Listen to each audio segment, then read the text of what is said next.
this edition of Sightings. There's an entity in this room right now. A dangerous spirit is forcing these people from their home. Identify yourself. You hear that? Yeah. It sounds almost like a moan. Yeah, it's a moaning. The Heartland ghost strikes again. Something is burning my face. Then, was Hollywood's greatest genius cursed? The long steel needle been driven entirely through the script. This was the mark of the voodoo. Also, a frightening tale of alien abduction from the Australian outback. Plus, some scientists believe the Earth wants us to change our ways. The ecosystem fights back, and it attacks the people. And newly discovered lights in space may offer an explanation to Earth mysteries. There are forces in the Earth that are equivalent to those things in the sky.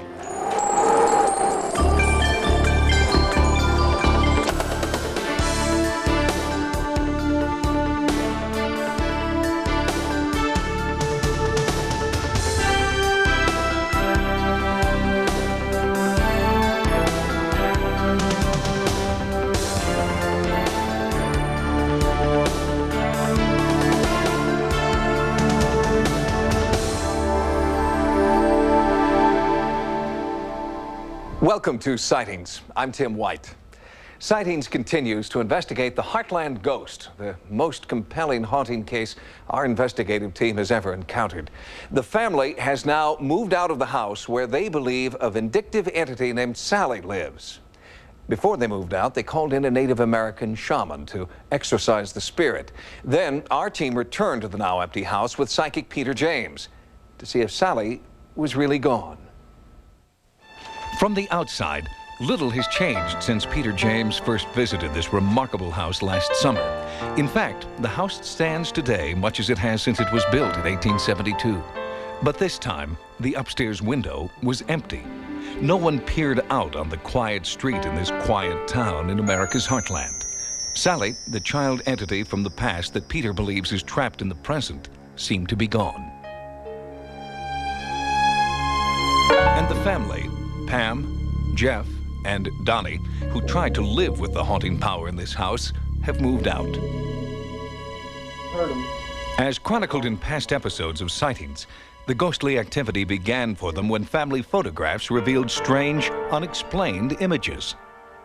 This was the room that there were a lot of photographs taken. One was when I was sitting down here, and then two entities showed up, one about in this area here, and then one somewhere in this area here. After those photographs were taken, the haunting seemed to move upstairs, where the family began to feel an unnatural force at work in their son's nursery. This room spooks me, to be honest with you.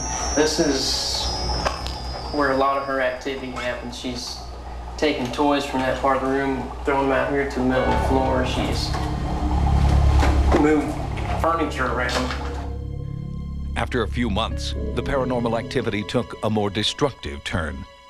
While you guys were outside, doing an interview outside, there's something we discovered in here.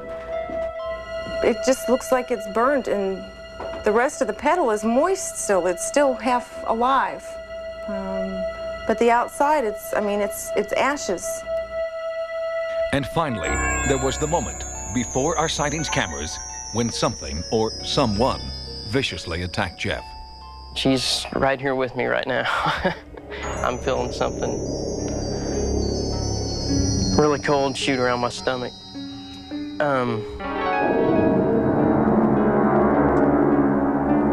These scratches had appeared just moments before. He's just went right through my midsection. Oh my God, look. Look. Oh, look, they're forming. It's forming right there. She tends to do this to me because I upset her sometimes. And she wants to be noticed, I think, today.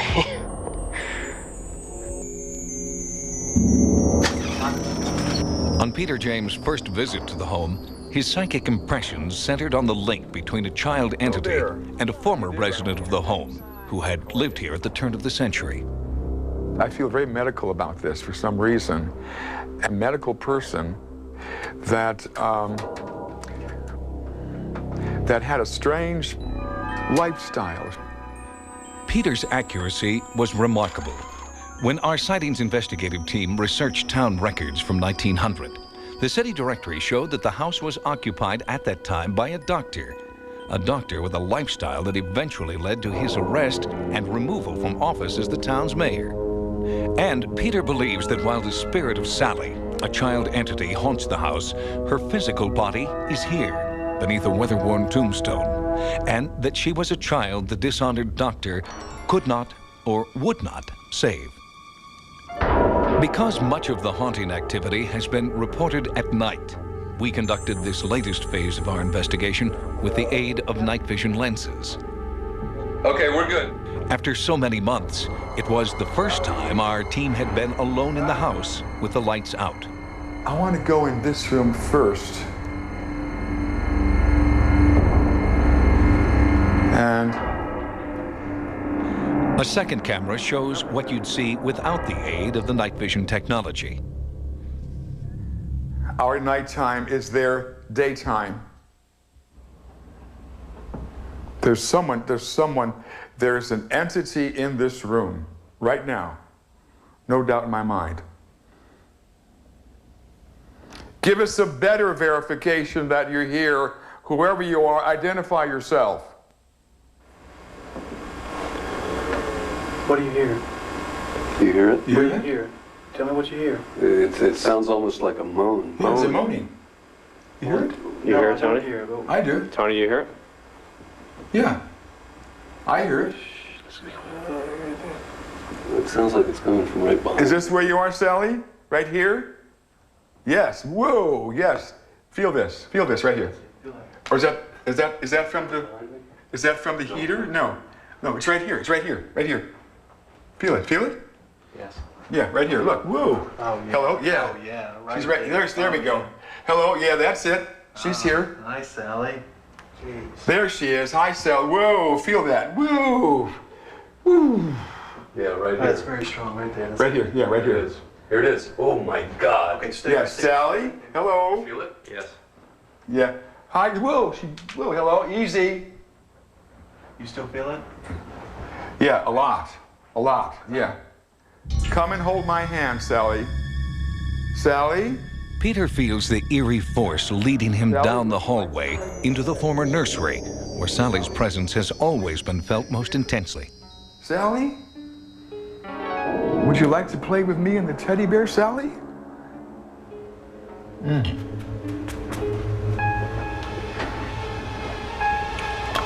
You all right? Yeah, I'm fine, just burning.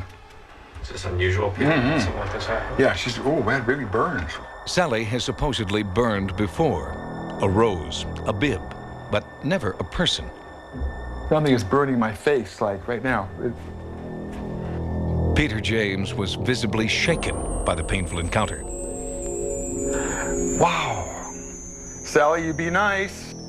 The team broke for the night, but returned the next morning to find an anxious former resident with an amazing story. I started watching the show and I couldn't believe it. There was no doubt that it was my house, you know, and I'd spent years here. And they showed the bookcase, and my grandmother had all of her medical books here. This room, which is the nursery, was actually my two youngest brothers. And as I passed through the hall and going by here, a light caught my eye. So I turned and I looked in here. It was right here where the fire happened. And as you can see, there's no electrical outlet or anything. It seemed like it was only concentrated right here. In my memory of it has always been, you know, why did that fire start and how? And so, you know, going back and talking to all my brothers after seeing that first show, every single one of them had, well, what about that fire in Kevin Dillon's room? And, you know, I said, that's what I thought of too. And especially when they said that this is the room that they've had the concentration of Sally being in. And I thought, you know, if she was there when we were there, you know, I kind of had that feeling like, were we being watched all those years, or? As if to confirm her suspicion that the family had been watched, an eerie cold spot suddenly formed. Oh my gosh, yeah, that's weird. Yeah, it's cold. Yeah, it's much colder than anywhere else. It is cold. What does it feel like to you? It's like a breeze blowing. It's very cool. But there's no, all the windows Yeah, are the windows are shut. The heat is off. And I feel like I'm really hot, so this does feel really cold here. Well, say hello to Sally. God dang, that's so weird. Despite the family's attempt to exorcise the spirit, Peter James feels she is still here. How could we deny the fact that she's here? And this clearly says you better reconsider your thinking patterns about ghostly activity, because there are two entities here and will remain here, in spite of his attempted exorcism. In fact, as you will see later in this program, Sally's supposedly vindictive nature was once again painfully obvious as our investigation broadened in the days that followed. Peter James believes that Sally is still present in the house. And there was other evidence as well. When the former tenants, Jeff and Pam, returned to the house for a surprise visit, something sinister returned with them. And through a live computer hookup with hundreds of Sightings viewers, many of you were able to be there at the very moment of contact. Later on Sightings, we go online with our Heartland investigation. So you physically felt that? Yeah, that hurt. And was Hollywood's greatest genius the victim of a mysterious curse? Hollywood has made hundreds of movies about the evil power of curses. There's the curse of the mummy, the curse of the cat people, and of course, who can forget the curse of the swamp creature? They make the subject laughable. But there is one real-life Hollywood curse that is deadly serious. It may have been the reason why one of the big screen's brightest lights burned out before his time. This is a voodoo witch doctor. I ran into him in Brazil and Rio de Janeiro. We were down there making a documentary film. And so I arranged with a good deal of difficulty to film a voodoo ceremony. Everything that Orson Welles did before 1942 worked like a charm. And it was my unhappy lot to have to tell him that the filming was off because I had just received word from Hollywood that the president of the film studio had been removed.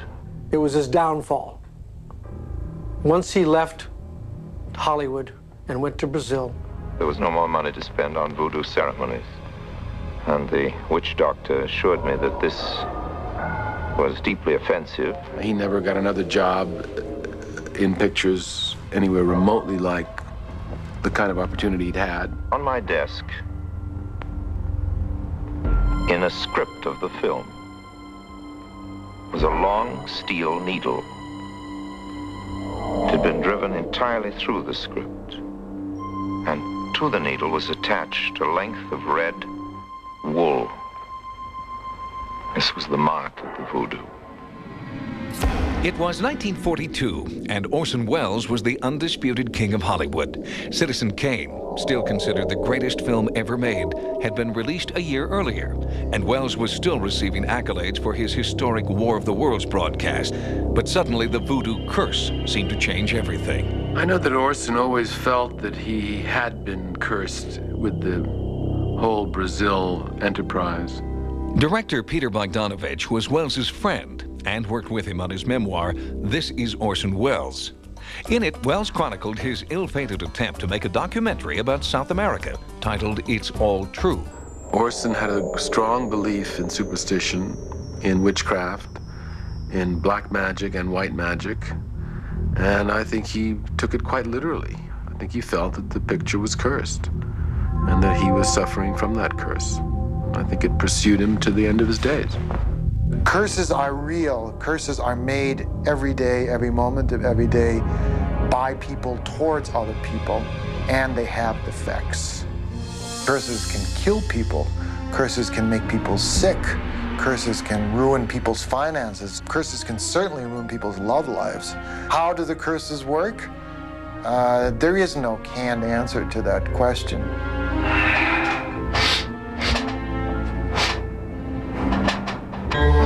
Rudy Chavez has an intimate knowledge of the power of curses.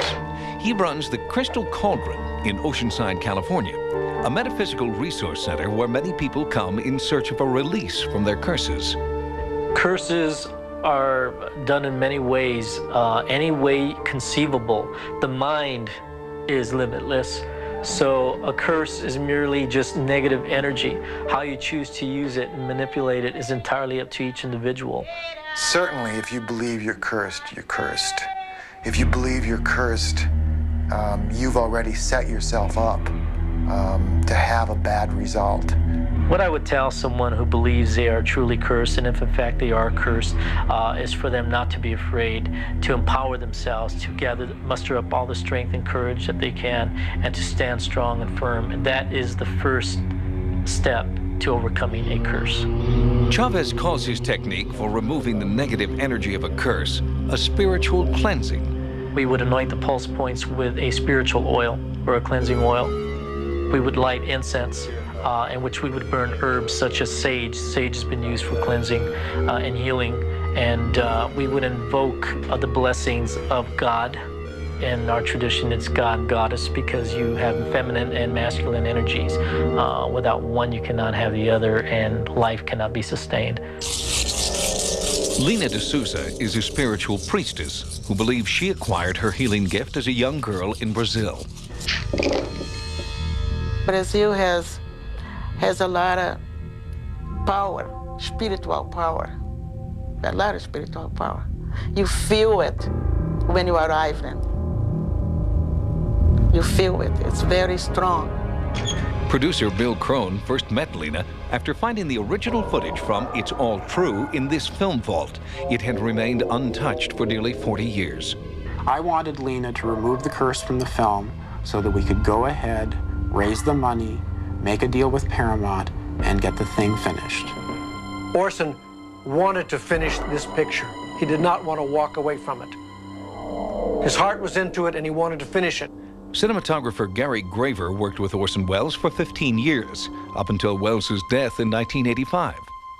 He tried many times to finish it, unsuccessfully. He thought a lot of footage was missing, and he didn't want to spend the time on it because he thought it was a curse on it. When I saw Lina for the first time, we sat down and she threw a bunch of seashells on the table and looked into them to see what had been done. She said, whoever did this did a good job, but I think we can turn it around. And when I threw the shells, I read what the shell did, and then I give him the answer. And the guide says it could be removed. It was not easy to do it, but it could be done. With the help of her spiritual guides, Lina claimed she had lifted the curse. Bill Crone resurrected the Welles footage and completed the film. It's All True was released without incident in 1993, more than 50 years after it was shot. I don't have any theories about curses. I don't know where they come from, and I don't know where they go. But I think I was involved with one for 11 years, and I'm glad that I went to someone who knew more than I do about curses, because I think if I hadn't, It's All True would never have been finished. If you're worried that someone might put a curse on you, remember that most curses work on the premise that you can trick the mind into harming the body. The power of a curse is as strong as your willingness to believe in it. Next, newly discovered lights in space may explain baffling Earth mysteries. It's documentation of a natural energetic.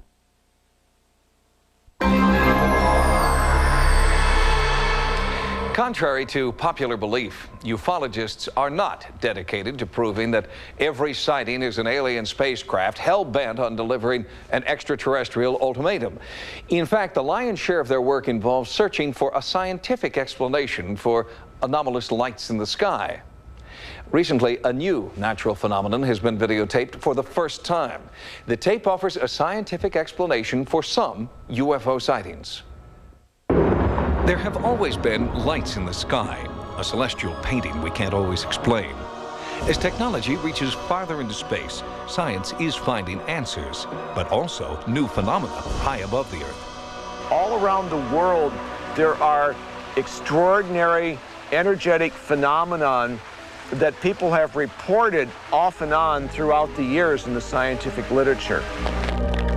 Everyone has seen these extraordinary forces at work when they rip through the atmosphere and crash to Earth. And now, spectacular new pictures reveal definitive proof that enormous blasts of colored light, which once existed only in the imagination of science, are, in fact, real. It's documentation of a natural energetic phenomenon. We haven't looked at this enough. The blue fans of light are called jets. The red bursting cones are sprites. Blue jets and red sprites emanate from the top of thunderclouds and are 20 to 60 miles high. They are seen here in slow motion because sprites and jets last only a few thousandths of a second. Hopefully what it will do is encourage NASA to start using remote sensing technologies to map out not only sprites and jets, but more subtle forms of energy that exist all around the Earth. There's nothing subtle about sprites and jets, but their discovery may be a roadmap to more elusive, mystical phenomena. Well, over the years that we've been investigating ancient sacred places, we've heard of accounts of people seeing curious lights, and folklore and tradition speaks of curious light forms. And they seem to haunt the sort of places that the ancient megalith builders and monument builders selected for their sites. I call them earth lights. And we see these curious lights have been seen by all traditional peoples. In Australia, for example, the Aborigines call them Min-Min lights.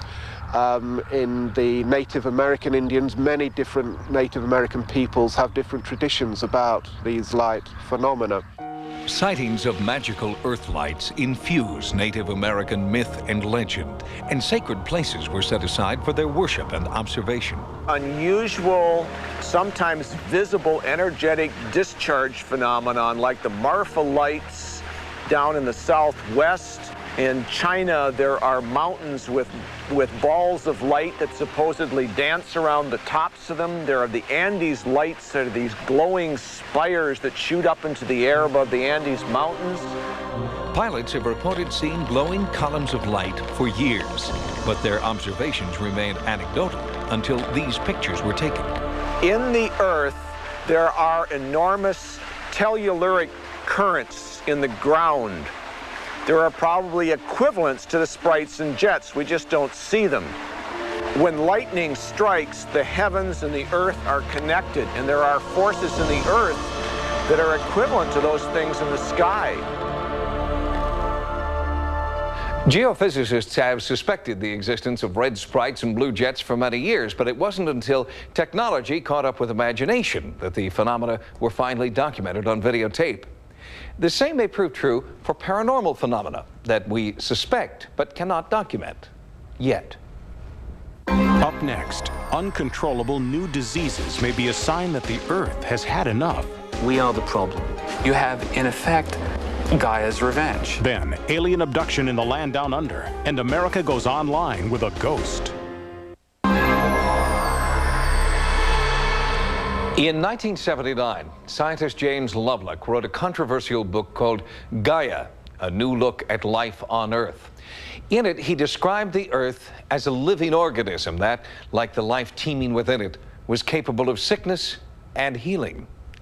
Today, in an era of global warming, deforestation, and overpopulation, many scientists have come to embrace Lovelock's theory, and they have a warning. The Earth will heal itself by killing us. Gaia is the Greek word for earth, and the Earth, according to many scientists, is not well. Gaia is striking back, they say, at the source of her problem, the human race. Gaia's revenge will be swift and deadly, unwittingly set in motion by us, the instruments of destruction. With the destruction of rainforest around the world, rare viruses have been released in populated areas. Viruses with names like Ebola and Marburg can kill a healthy person in less than 48 hours. The viral outbreaks are just beginning, but Gaia theory says we're running out of time. I find the theory of Gaia, where the Earth is seen as a living organism, reacting to responses from the outside and stimuli, such as deforestation, totally credible. For more than 20 years, naturalist Arnold Newman has led expeditions deep into the tropical rainforests of South America. He has seen firsthand what deforestation is doing to our planet. We're losing 1 football field per second in the tropical rainforests. that's 100 acres per minute. We extrapolate that, we're losing an area the size of Great Britain annually. Why is an area covering only 7% of Earth's land mass so significant? Because it contains 90% of all life forms. By the year 2010, that's 15 years away, we'll be responsible for the extinction of 20% of Earth's species. In 60 years, 50% of the species on Earth will be gone, irrevocably. The Gaia theory suggests that Earth, like man, has vital organs, and that the heart is the rainforest. If we cut down the tropical rainforest, we're not just harming the people who live close by. It has an effect on the overall system, just as if I stuck something in your heart, or in your brain, or in your lung, the rest of your body would react. When I began my research on Gaia, I was skeptical, and I was going to knock the stuffing out of it. I'm from Brooklyn. I am not New Age. And I figured this is one of these sort of oogie-boogie kind of concoctions that is masquerading as science. But the more journalist Lawrence Joseph learned about Lovelock and his Gaia theory, the more he came to accept it as prophetic. He began to see a frightening correlation between man's encroachment on the environment and the impending destruction of the planet. We are the threat. We are the problem. There are 5 billion of us on the planet. There is a 250 billion pounds of human flesh on this planet. The world's population is expected to double within 40 years. With twice as many cars, twice as much pollution, and double the need for natural resources, how will the Earth sustain us? Every year, we consume about 40% of all the green stuff that the planet produces. With 10 billion people, we're clearly going to be consuming almost everything that the planet produces. We cannot live beyond our means, and we're getting perilously close to doing so. By cutting away and disrupting the balance, you have, in effect, Gaia's revenge. The ecosystem fights back, and it attacks the people. It harms them with disease and drives them out. Ironically, it is people who may be Gaia's unwitting accomplices. Deadly viruses once locked deep in the rainforest are now being unleashed by our unrelenting march into remote areas. We are endlessly fascinated by movies that depict us being eaten by aliens and sharks off Amity. The reality is that we are eaten, and we are eaten by bacteria and viruses. And they are the real threat. Millions of people are going to die from HIV for every person who gets gobbled up by a great white shark, fictional or otherwise. We're probably only just seeing the tip of the iceberg to all of the viruses that are out there. And there's probably plenty more to come. Virologist Scott Lane is an associate professor at the UCLA School of Public Health, where he is a leading researcher in the fight against AIDS. There's a whole web of where infectious diseases are emerging from right now. It's the rainforest, it's the sea, it's the land that we live on. There are airborne viruses, and there are viruses which are sexually transmitted. If you look at the average American, as described by the recent sex survey, they'll have 5 sexual partners in a lifetime. That means they've got a 1 in 40 chance of encountering somebody who carries a deadly disease. I wouldn't want to do anything that had a risk of 1 in 40 of killing myself. It makes bungee jumping look incredibly safe. One of the most gruesome killer viruses to emerge from the rainforest is Ebola. Trapped for perhaps centuries in this dense protected environment, it has not been as easy to contain the virus in laboratories and test tubes. Ebola virus was discovered in this country, uncontrolled, in an animal quarantine facility in Reston, Virginia. If the airborne virus had spread outside the facility, thousands, if not millions of Americans would have died a horrible death. When you're infected with Ebola virus, it seems to grow in all of the cells of your body. Ebola causes your blood to clot, and it also causes your blood to thin at the same time. You may start vomiting blood. You may start sneezing blood. Blood might start breaking out of pores in your skin. And in the meantime, you bruise. Those bruises, they break open. You literally turn into just a petri dish for the virus, and you die a horrible death. A jet plane and 24 hours is all it would take for one person with Ebola to spread the virus worldwide. You can be one day in Hong Kong, you can be the next day in New York City. You can be one day in Australia, you can be the next day in China. Jetting around the world is a factor for spreading viral infection. Is an outbreak of Ebola or another new deadly virus inevitable, or is there still time to prevent Gaia's revenge? I think there's been a fundamental mistake in the approach of environmentalists, and that's the save the earth notion. Fear, self-interest is a much greater motivator, and I think when that finally sinks in, and I believe it has begun to, then people will see that the environment is not just another good deed, but it's necessary and beneficial for themselves. I think it's going to be very interesting to see what path humanity decides on taking. Are we going to be the wise stewards of our planet or the desecrators of it? While it is true that pollution, disease, and deforestation are on the rise, there is room for optimism. Global awareness of the Earth's fragility is at an all-time high. And even though recycling one bottle or planting one tree may seem trivial, the cumulative effect could save the Earth.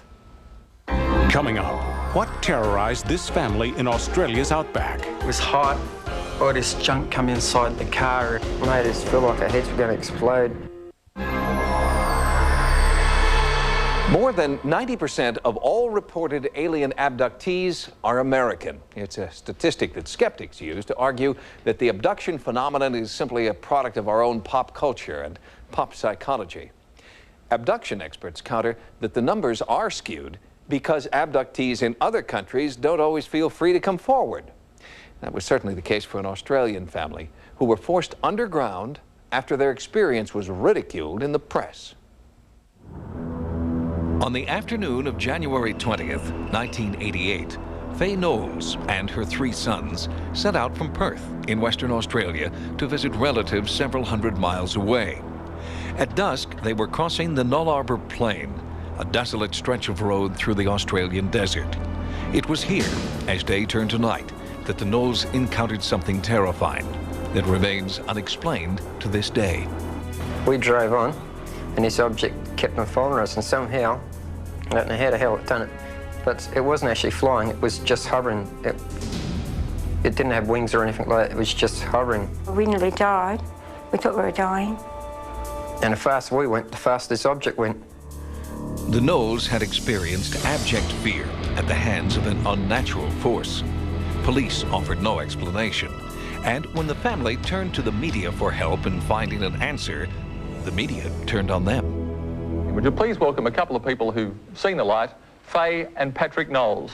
What was your first reaction? I thought we were going to die, you know. Did you know what it was? Didn't know. It didn't look like anything you'd ever seen before? No, that's right. The object picked the car up, and Mum wound in her window and put her hand out in the roof, and she touched it. Let me get this right. You've been picked up by an alien craft, and you've wound down the window, Faye. Yeah, go on. And put your hand on the roof. Because I was curious to see what was up there. So you're way off the ground, you've got the alien spacecraft picking you up, and you've virtually patted it, haven't you? As this was going on, it was like a really loud sound on top of the inside the car, and it was like a material, it was like a fog that was coming into the car. And when the material came into it was your mum's skin burning. The media treating the Knowles family was ruthless. I don't think one person honestly asked sensible questions and tried to console these people and seeing the state of anxiety that they were in. I mean, people would say, oh, you know, you saw things, you're making it up, That's not true. A lot of the interviewers, I find and have found, make a bit of a joke of it and don't really approach it seriously. Some staining due to soot from outer space, others staining due to terrified passengers. The impression I got on the Knowles case that it was a serious and definite event that happened, experience that they had.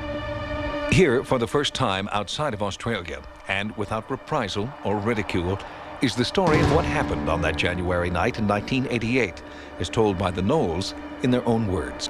I was next to Sean. He was sitting in front, driving, and I was asleep in the passenger side, and Sean goes, "Pat, wake up, look at this." And he goes, and I go to him, "What's the matter?" He goes, "It looks like a UFO." And I said, "Can't shrink." We drove up to it, approaching it, and this thing was, at first, it was just stopped in the road, and we approached it. Yeah, it was more like an egg shape, and it had like a yellow centre.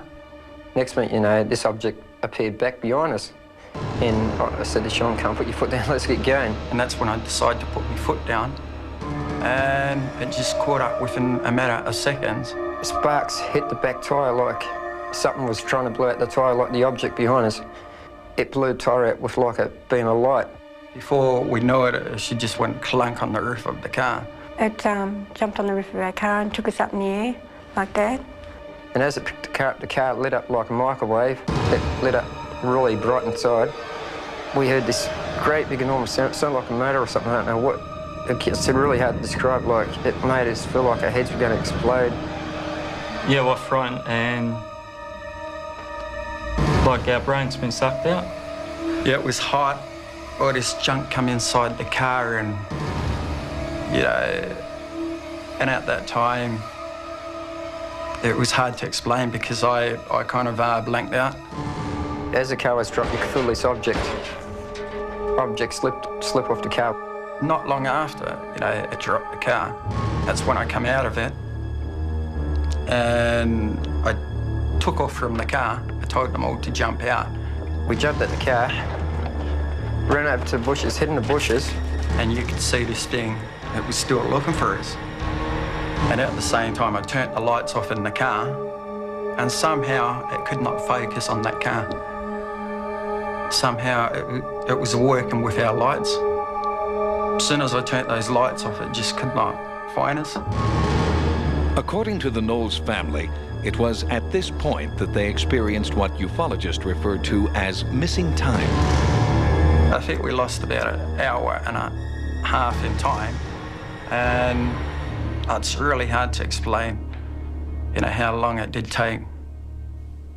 Local police investigated the incident and found several eyewitnesses who corroborated the strange events on the Null Arbor Plain that night. They were travelling along the road. A bright light appeared in front of the car. Shortly after, the light disappeared behind the car. The car was picked up on the road, shaken violently. The car was covered in ash, black ash. What about the people? Were they harmed at all? Weren't harmed, but visibly shaken up. Many people witnessed the Knowles event, and they were from all professions and walks of life, and they were travelling in different vehicles. So we had people in spotter planes for the tuna boat people. We had the tuna boat people experiencing the UFO light above them. Police investigators and scientists examined the car and analyzed the sooty residue found inside.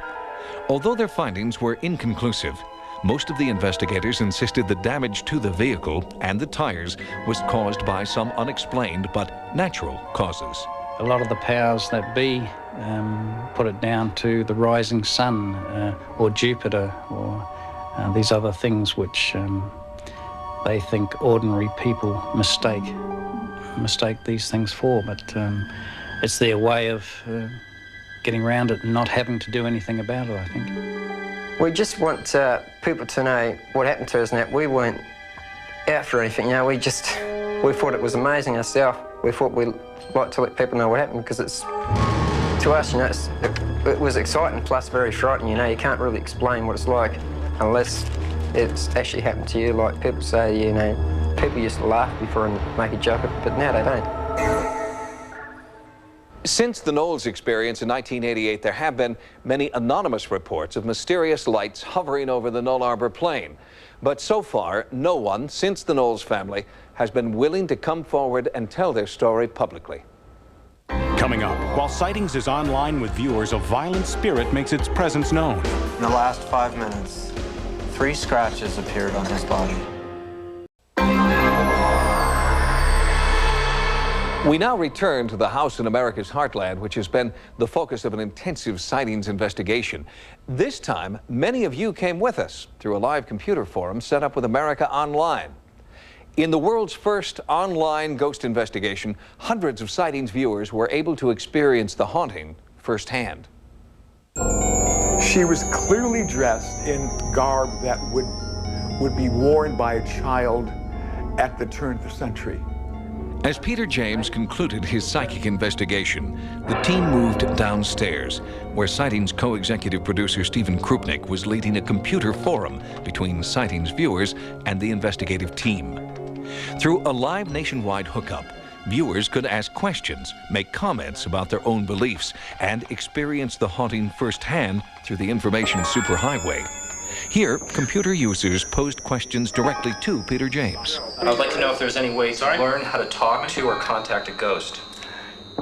It takes a lot of trial and error and a lot of nurturing and a lot of just being persistent. All good things must come to an end. Time is up for this event. Great. Okay, great. Thank you. Great job, guys. The next day, Sightings was online with paranormal investigator Carrie Gaynor. Again, through a computer forum on America Online, viewers were speaking live with Gaynor and the rest of the team. During this computer session, the former residents of the house paid an unexpected visit. Within minutes, Sally's telltale calling card was visible, and our online audience was experiencing it with the rest of the team. So, did you feel it here or down here? Where did you feel it? Kind of like all across here. Oh, the whole face? Yeah. The first reaction from the online audience was skeptical. How do we know this is not a hoax? Well, I don't know. I'll let you answer that. We got 15 people observing this right now. In the last 5 minutes, 3 scratches appeared on his body in full view of 8 witnesses. But those 3 scratches were not the last. Just minutes after Sightings concluded the computer forum, Sally struck again, and this time with a viciousness our team had not seen before. All of a sudden, his knees buckled, and he just kind of let out an oh, and clearly something happened.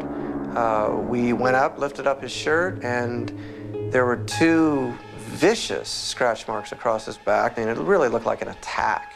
You okay? Still hurt? His knees even gave out.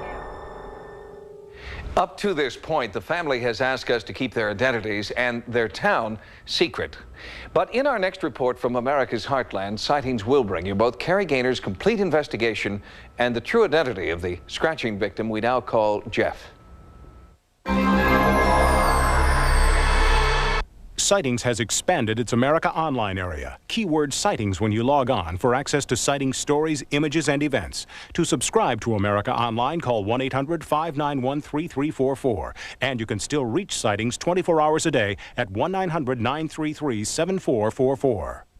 Until next time, remember, no mystery is closed to an open mind. For Sightings, I'm Tim White.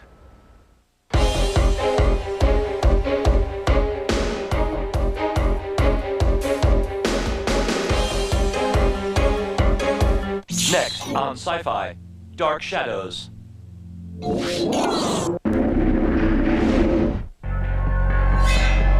It's my hand. It's like it's got a mind of its own. It makes me do things I don't want it to do. That's disgusting. I cut off my hand, and it's gonna kill you all! I can't watch. Seth Green, Dark Angels, Jessica Alba, the network premiere of Idle Hands. Tomorrow at 9, only on Sci-Fi.